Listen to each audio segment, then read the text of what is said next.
Í þessu dæmi fáum við upp normaldreifingu á greindarvísitölu. Okkur er gefið að meðaltalið er 100 og staðarfrávikið 16. Og manneskja er það valin að handahófi og við erum að finna líkurnar á því að greindarvísitala hennar sé 120 stig eða minna.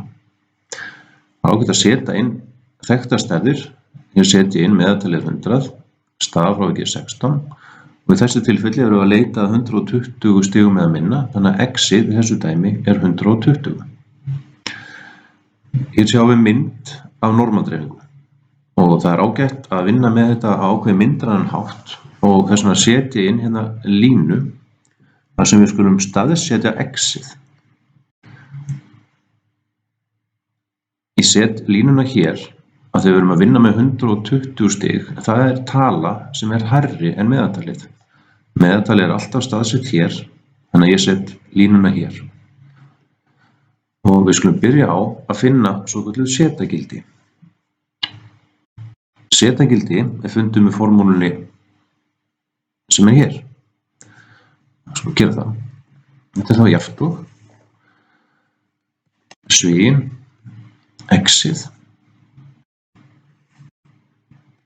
mínus meðaltalið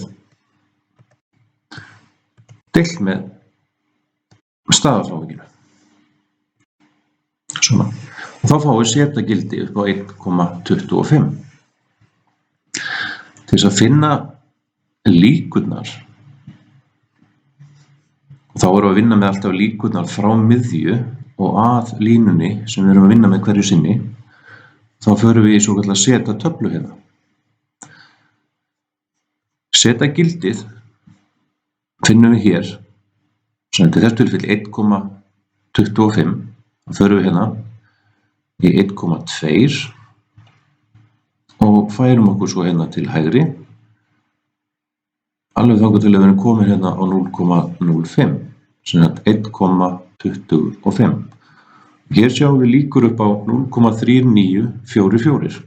Þannig að setalíkurnar hér eru 0,3944.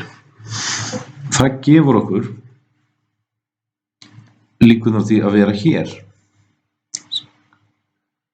En í þessu dæmi erum við beðin að finna líkurnar á því að greindarvísitala ákveðna manneskju sé 120 stig eða minna.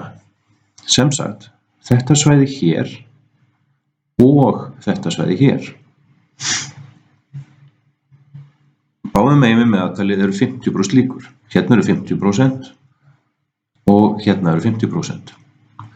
Þannig að til þess að fá rétt svar í þessu dæmi, þá þurfum við að byrja á því að taka þessi 50% hérna, 0,5 og leggja þau saman við líkurnar sem koma hér sem vorum að reikna út, sem eru 0,3944. Og þá fáum við svarið, sem er líkurnar á því að greindarvísitala manneskju sem er vanlega handahófi sé 120 stig eða minna er 0,8944 eða 89,44%.